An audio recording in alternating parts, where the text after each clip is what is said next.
Hey guys, how's it going? Hope you're doing well. My name is Crown, and today I'm going to read you some very interesting stories that I hope that you're gonna love. And now, without further ado, let's go! This is kind of a 2-for-1 malicious compliance story, so it's going to be kinda long. So this happened back in September of 2006 when I was 16 years old. I was a Girl Scout, and our troop leader basically ran the troop like it was a doctoral level university course and made us girls aged from 12 to 16 run most of the fundraisers to teach us responsibility. Well, in September, we were going to be selling steeply discounted magazine subscriptions through the organization. As a last-ditch effort to earn money for a trip to London, the troop will be going on in April of 2007. I had no intention of participating in the fundraiser since I knew I wasn't going to be able to sell any magazine subscriptions, nor would I be going on the London trip. However, the leader had other ideas and put me in charge of the fundraiser, meaning I will be responsible for handing out the packets to the 3 girls who weren't at the meeting, and I would have to tally up all the sales at the end of the fundraiser. I immediately protested the decision by our militant leader and told her I won't be able to run the fundraiser as I have academic obligations on our meeting night for the entire duration of the fundraiser. The leader sneered at me and said, "What academic obligations could you possibly have for the next 5 Friday nights? I'm in my high school concert band. Weather permitting, we're scheduled to play at our school soccer/football games.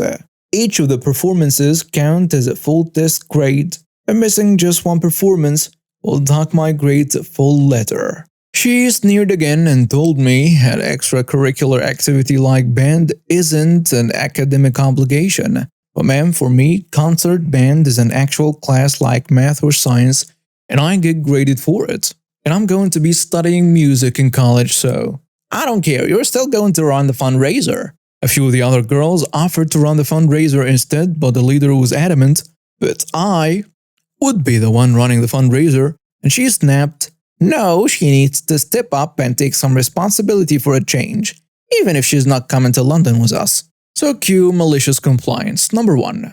I reluctantly agreed to run the fundraiser, and as luck would have it, the weather was perfect and clear for those next 5 Friday nights, so instead of going to my Girl Scout meetings, I was sitting in the stands of my high school's football field, jamming with the rest of the high school band.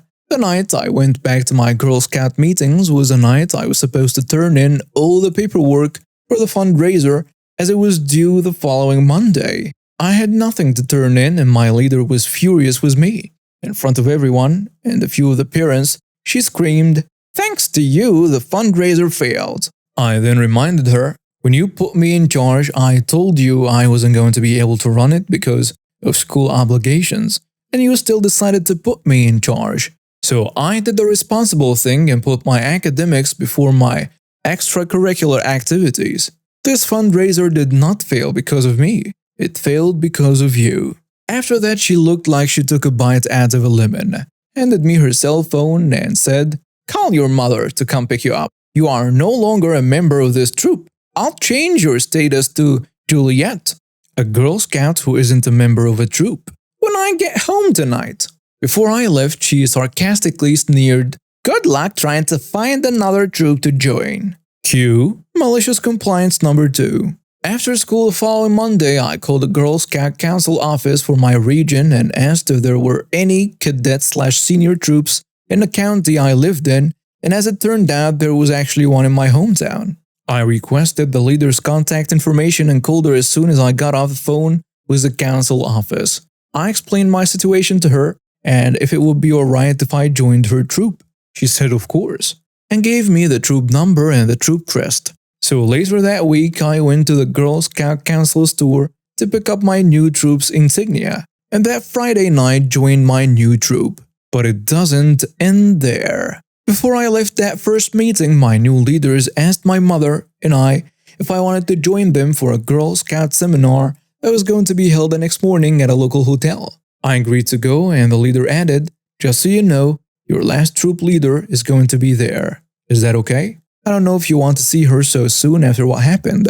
I grinned and said, Oh, I definitely want to see her. The aftermath that ensued that sunny but chilly Saturday morning was glorious. Once my troop leaders, the other two girls from my troop, and I arrived at the venue, we were led to a room where my former troop leader, her daughter, and another girl from my former troop were in. Turns out they were also participating in the opening flag ceremony.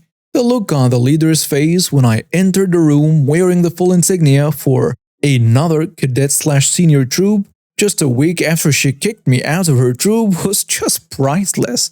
She stiffly said a curt hello, while the two girls were like, "We're so glad you were able to join a new troop. None of us blame you for what happened with the fundraiser." And to top it all off, guess who ended up leading the opening flag ceremony because she was the highest ranking girl taking part? Yep, yours truly. One day at work, I got a call over the radio to watch out for a family that had walked in because they were slightly suspicious and had big bags. I was cleaning the aisles when I saw two kids grabbing handfuls of candy. At first, I thought nothing of it because kids do that, until I saw both of them shovel a few in their mouths right next to me. I kindly lean over and say, "Oh, little miss, could you and your sister not eat the candy until you pay for them, please?" They literally start screaming and their parents come rushing like bats out of hell screaming, "What did you do to my kids?" "What? No, I just asked that they didn't." "Who do you think you are? What were you trying to do to them?"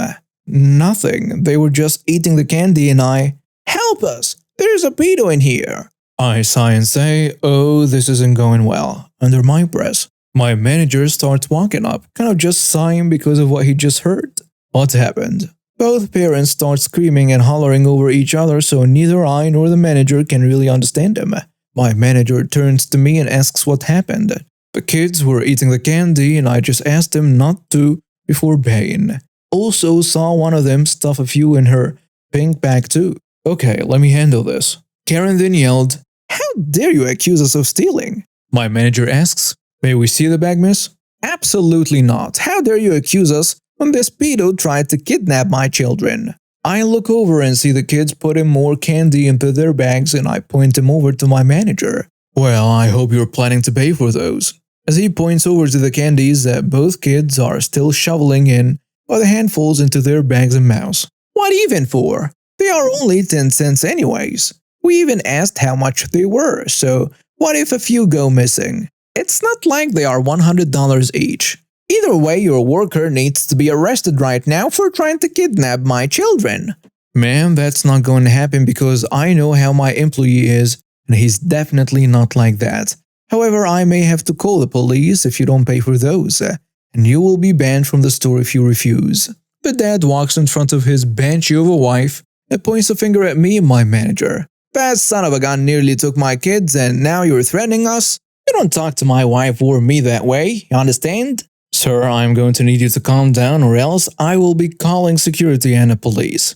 My manager then asks me, "Would you like to take out your phone and have 911 ready?" "Oh, sure. What's the problem with the candy anyways? It's not like you'll miss them. And besides, I think we should get compensation since you won't deal with that trash over there." Still pointing at me. At this point, I just kind of tuned them out, but it was a lot more bickering and yelling. Eventually, they agreed to open the bags that the two kids were holding on to, and they had roughly $30 worth of candy in their bags. Mind you, a single piece of candy is 10 cents. So by no means was it a small amount of candy, and that's not even counting the ones they ate.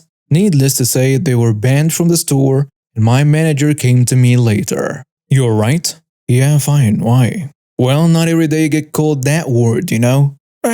Crazy people gonna be crazy. I ain't gonna let the words of some weirdo pull me down." "Good to hear. By the way, thanks for at least staying somewhat calm the entire time. Believe me, I was anything but. When I heard them call me that word, I got thrown in for a loop there.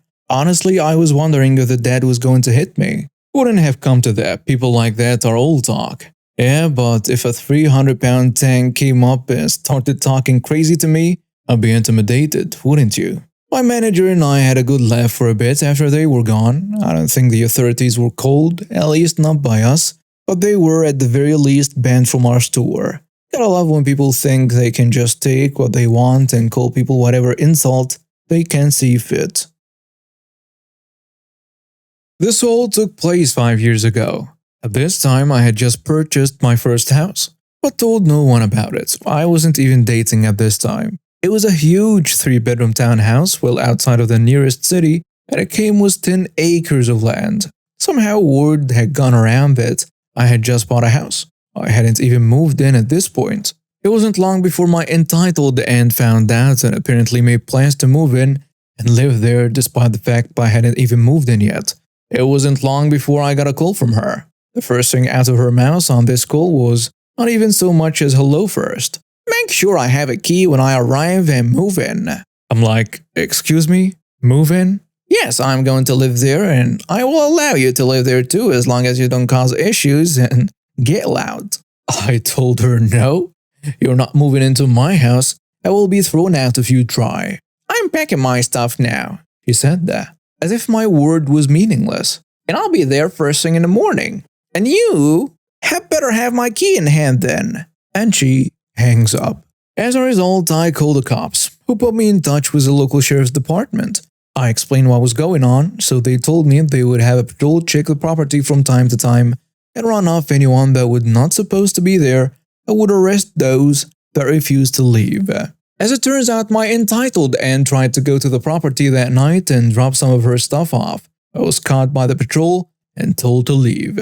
When she said it was her house, they told her no, it wasn't, and the owner does not want anyone on his property, having to threaten to arrest her if she refused to leave. She called my phone number within an hour at about 11 p.m. and started yelling about the sheriff running her off, and I just hung up on her and unplugged my phone for the night. I got up about 4 a.m. that morning and plugged my phone in and found my message box full of repeated messages from her about how dare I not answer my phone and have her run off from her house. Yes, she actually said her house. Later that morning, I called the sheriff again and requested an officer be there at the house in case she came back and arranged the time for my arrival. On my arrival, a sheriff met me at the house. It was less than 30 minutes until my entitled aunt arrived with a carload of her personals and immediately walked up to me and demanded her key. You're not getting a key, and you're not living here no matter what you think. She blew up at this point and started shouting how it was her house and she was going to live there whether I wanted her to or not. I just smiled, closed the door in her face and locked it in front of her. She of course tried to grab the keys from me, which I simply put it in my pocket and told her, tell that to the sheriff standing behind you. She screamed, bull crap, you're not keeping me out of my house. I looked past her and said, see, what did I tell you? At that, a loud sound came from behind her. Ma'am, you have to leave the property or you will be arrested for trespassing. She turned with a sour look on her face, getting ready to unleash another tirade on whoever was behind her, and instead made a strangled sound and her face went white as a sheet. Ma'am, this man does not want you on his property. As of now, you are considered trespassing and will be arrested if you refuse to leave and cease harassing this gentleman. Before you go auntie, she hates when I call her that. Just because you want something doesn't mean you're going to get it. Such as my new house. If I ever see you on my property again without my permission, I will have you arrested and have your car towed at your expense. If looks could kill, I'll be dead several times over from the glares she was giving me. She then left, giving me the bird on her way to the car, prompting a sharp rebuke from the sheriff. To this day, she has been going around telling anyone that will listen about how I robbed her of her new house and how she's going to get her house back someday. That's going to be a problem for her. Since then, I have improved the property and sold it for a tidy profit to a really nice but takes no crap couple and bought a new property with more acreage, about 24 more acres, and no one is telling her I moved. She did try sneaking back onto the property about 3 months after I sold it, and the couple's husband nearly fought with her because she came at around midnight intending on trying to sneak in through an open window or something. This time she did spend about 30 days in jail, 100 hours community service, and 3 years probation plus fees and court costs for trespassing on private property and attempting to enter a private residence without permission. Don't remember what the actual charge was. Her entitlement knew no bounds. But ultimately, a necessary lesson after learning that she was not getting her way with me. From what I'm told, she's calmed down some but still acts entitled, as actively trying to find where I live. I had to get permission from a friend of mine to share the story. I find it to be a heartwarming story that shows that if you miss with one veteran, you miss with us all. So I have a friend that we will call John. His grandfather is a Korean War and Vietnam War veteran. He served as an infantryman in the United States Marine Corps for over 20 years. He is very proud of his service, and his son and grandson, my friend John, have all followed in his footsteps and served as an infantryman in the Marine Corps proudly. So John's grandfather, who we will call Gunny, retired to a southwestern state that is very hot and covered in cactus. He was widowed and wanted to live closer to his son and grandson. He bought a home in a community that had an HOA. After he moved in, he hung his USMC, United States Marine Corps flag, and the American flag outside his home with pride like he had done in his home back east. Shortly thereafter, he was told that he could not hang his USMC flag because it was against HOA regulations. He even went to a meeting to see if he could get an exemption for military flags since American flags were allowed. The HOA said he could not fly the flag outside, but he was more than welcome to keep it in his home or garage. Gunny, to his credit, decided to go ahead and handle it in a civilized way. Now Gunny is a perfect example of a gruff old veteran, and that USMC flag that he flew was older than his grandson who had just gotten out of the Marine Corps. Gunny asked John if he could invite some of his veteran buddies over for a barbecue and a little think tank session. Including Gunny, John, and John's father, there were 12 of us there. Gunny tells us that he has a plan and he needs our help. He hands us the HOA handbook and tells us that he wants to give them incentive to change their minds about his flag and he'd like our help to do it. After a couple hours of brainstorming, we came up with a plan to encourage the HOA board to allow a military flag to be flown. We put together a plan to go ahead and show our military pride to the entire neighborhood. Now, the HOA rules say that he can have anything he wants in his garage, and he can keep his garage door open as long as the garage is being used. In addition, the HOA rules say that there is a quiet ordinance from 10 p.m. till 6 a.m. every single night. Keep this in mind. So John and John's father gets every veteran they know, including me, to join in Operation Pride.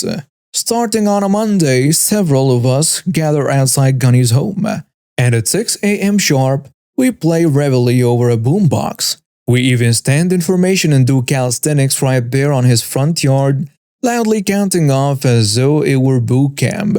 Those of us who can, because several of us have bad knees, including myself, go for a run or jog in formation up and down the streets of the neighborhood singing Judies. Gunny even taught us a very colorful one called Napalm Sticks to Kids. The rest of the day, we all take turns hanging out in his garage, where he has proudly displayed a nice collection of military flags, many donated by us. Included are the traditional branch flags, but also the more colorful Death from Above, Kill Them First, Leg Got Sorted Out, and a few other less politically correct flags. While we were in the garage, we needed to be doing something. So John and I chipped in and bought one of those punching dummies that look like a person. You know, the ones that you fill them with sand or water and then punch. Well, wouldn't you know it, Gunny allowed us to do bayonet practice in his garage with a dummy. All day there was at least one of us in there yelling kill, kill, kill, while stabbing that poor dummy. Gunny even let those who didn't have their own rifle and bayonet to borrow one of his old M1s to practice. It was like holding history. When we weren't taking our frustration out on the dummy, we did some weightlifting in the garage, practiced some hand-to-hand combat techniques, and had traditional military lectures. Some of these lectures included how best to stab a person with a knife, and how to project your voice when on parade ground. This will continue until 10 p.m. The next day it started all over again. We did this for over a week. Gunny seemed to enjoy having the company of some veterans at his house all day, and we got a pretty good workout and some great memories. Gunny even shared with us some stories from his time in Korea and Vietnam. A lot of us ended up sharing war stories. Some, including myself, even took the gatherings as an opportunity to vent some of our struggles with PTSD. The group became not just about getting revenge on the HOA, but about supporting each other. The cops were called twice on us, but there was nothing they could do since we weren't breaking any laws. Bayonet practice in your garage or working out are not crimes. After 8 days of fun with Gunny, the HOA sent him a letter stating that he was free to fly his USMC flag outside his house. With that, our daily meetups were no longer needed, but a lot of us have grown close to Gunny over that week and each other as our meetings. Depending on the day and the time of day, there were anywhere from 3 to 18 of us at that house at any given time. Veterans of Korea, Vietnam, Desert Storm, Afghanistan, and Iraq. It meant a lot to us to spend time with each other like this. Gunny set it up so that on the last Sunday of every month, we were all welcome to come to his place for a barbecue and a bonding session. This tradition was kept alive for 18 months until Gunny died. Every one of us attended his funeral. The day of the funeral, we all gathered outside his house at 6 a.m., played reveille, and went on a jog up and down the street singing Judy's in his honor. That old USMC flag still flies at John's father's house proudly. This was 14 years ago, but I remember it like it was yesterday. To start, I bought a house with the intention of doing a flip. When I moved in, the self-appointed block captain let me know who they were the first day. Sadly, they were my next-door neighbors. I tried to be friendly, but listening to them I realized how horrible they were and tried to still be civil. My significant other kept saying just wait for it to be our turn. They bragged about their contracts with the city, forcing people to make improvements on their houses, getting undesirable renters out of the houses, and just harassing people in general. As I worked on flipping my house, the wife became a worse thorn in my side. To start, she demanded I put up a fence, so people would quit cutting through my yard and scaring her. Then her and the husband demanded I take care of the weeds in the yard, or they will do it and bill me. After that, a storm hit and a tree scraped their shingles, and they asked for $1,200 to replace them. The tree was there before I moved in, and by code they are responsible to cut back the branches to the property line. When I wouldn't pay, they had a relative jump my fence and cut the trees down. Needless to say, I began to ignore them, so she became a constant gnat and moved on to another target. Then one day, as I was tearing down my deck for a patio, I realized she put a feral cat colony on a section on my property. I had wondered why all the stray cats were around, and I finally found out. I reached out to the city and demanded it be removed, and they said she followed the law on getting it in place. As I tried to get it shut down, she began unhinged behavior from standing in her window staring at me, yelling out the window at me, to hitting the fence with items to scare my dog. Here my revenge started. I started by filing a harassment restraining order against the wife and had it granted ex parte with the evidence I provided. Of course, she contested as it was defamatory to her character. Before the hearing, the husband tried to physically intimidate me, so I filed one against him, and it was also granted ex parte. In the hearing, it came up that there was an harassment restraining order against the husband as well. They dogged being served until I had it published as a means of service. I started to make complaints about them and their house. Also, I made police calls when necessary. As I did this, the other neighbors began to realize they could do to them what they had done to them and others. For example, as I was having my front door replaced, needing a building work permit, I knew they were doing internal remodeling, so I called the city inspector and they were fined for not having a permit. As she ranted that the inspector he looked at my window and saw I had mine displayed. Their back porch became hoarded, so I made another call to a city inspector and they had to clear it out. And they had a broken window on my porch door, so I called an inspector and they had to replace the door. Next, the paint on their house was peeling, so I called an inspector and they had to repaint. The inspector also found the wood underneath was rotted, along with their front porch was slopping, so they needed to fix the front porch, sections of wood, and repaint. Through all this, they had up cameras to prove they were not doing the things I said, for example, hitting the fence. They also pointed the camera at my backyard. As it was legal to point a camera into my yard and a part of my harassment restraining order was her intrusive watching behaviors, I gave the camera the middle finger on my way to and from my garage. When she complained with the city tiring of her, the response was she was admitting to intrusively watching me. The fight over the cat colony came to an end when I realized one of the cats had a serious disease and I began to capture them and turn them into animal control. Don't worry, animal control was part of the feral cat program, so they would not be put down, but the neighbor would have to pay a fine to get each cat out or have the colony closed. Finally, I got the sick one and it had rabies. Part of the program was for her to capture each new cat and have it vaccinated, something she admitted to willingly not doing on her GoFundMe for the colony. I soon had the GoFundMe shut down. When I provided the evidence, she was not using the funds as she stated they were going to be used. The city now had to act to close the colony. The person at Animal Control who wouldn't respond to my complaints was fired.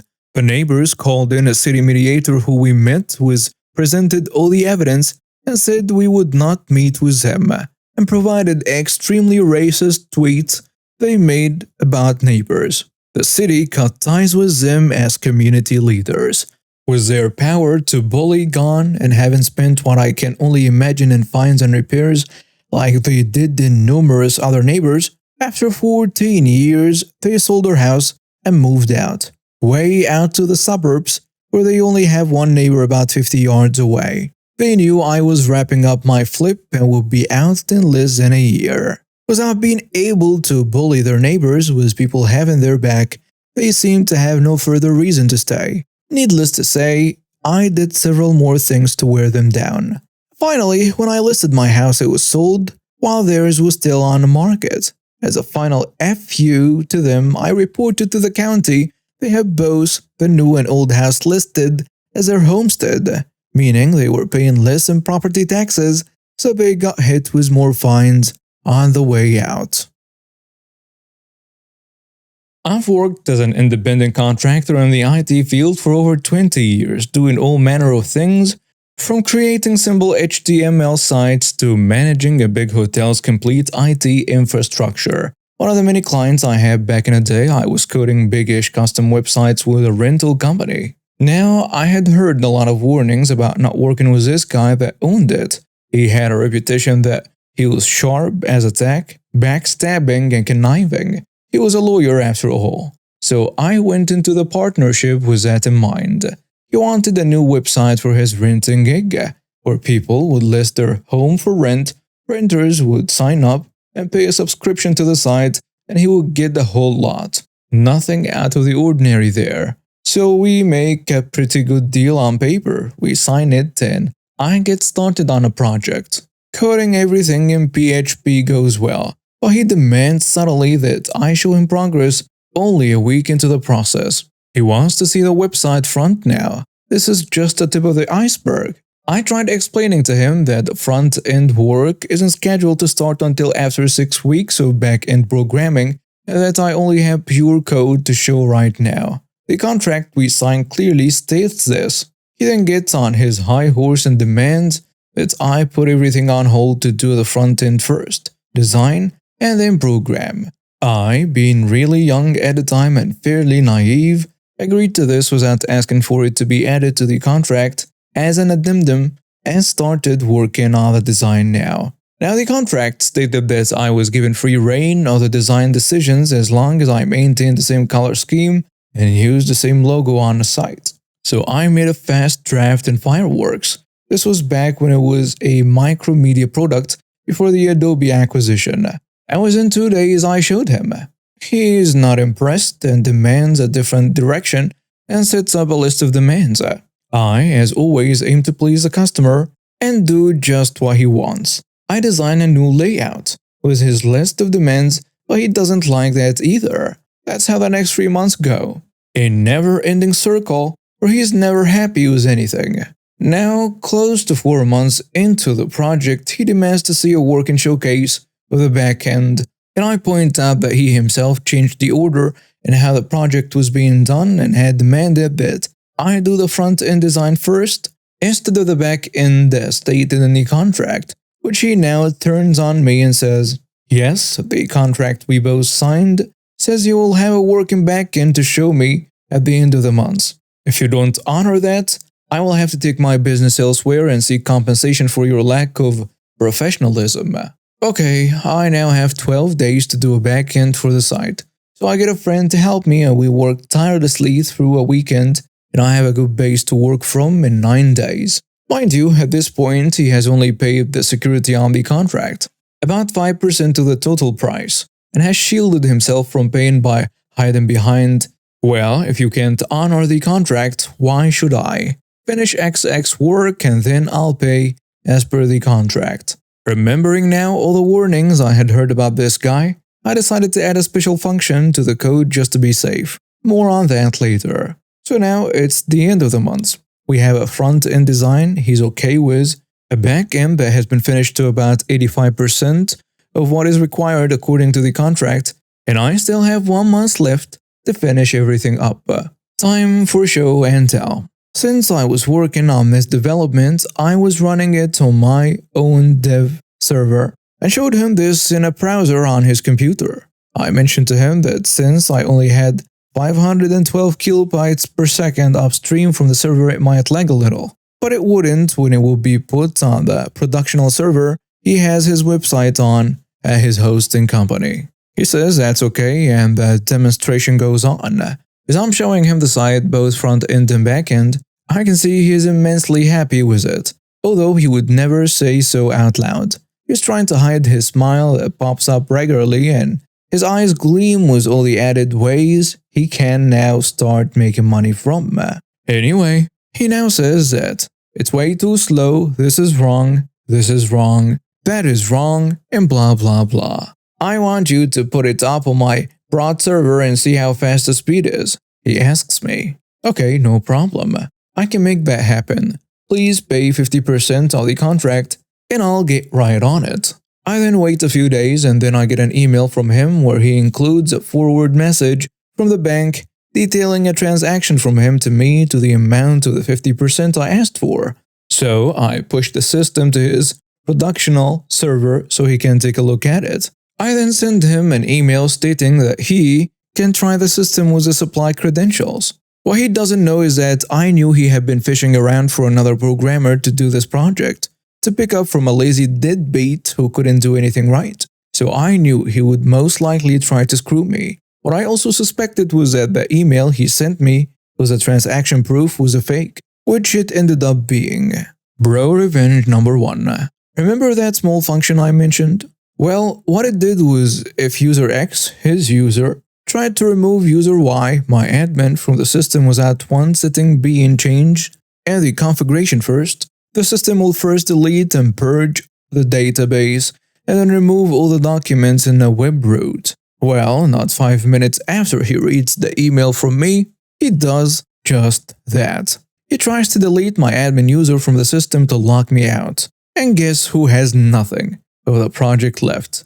He does. Pro revenge number 2. Since it's considered forgery to spoof an email, especially from a bank, I sent the information to the authorities and he goes under investigation by both the police and the bank lawyers. Pro revenge number 3. I sold the system to a competitor of his for a better price than originally contracted to him, and last I knew he was now blacklisted from owning the company as well as he lost his right to work as a lawyer. I only got that 5% he paid at the beginning, and for working for just over 5 months on this project, that is hardly anything, but the knowledge of his demise will keep my heart warm for the rest of my life. Edit. Since so many people assume this happened in the States, I just wanted to say that I am from a small country in Europe. The laws and regulations here are different than in the States. We have a government agency here that has everything to do with registering companies, and they do keep track of who's who. If you're a serial startup guy who leaves nothing but burnt ashes behind you, you cannot do it here. You have to register the owner and members of the board of the company if there is one. If you have a prior history of failed companies, or you've broken the law in some regard, you are blacklisted, a bad establishment.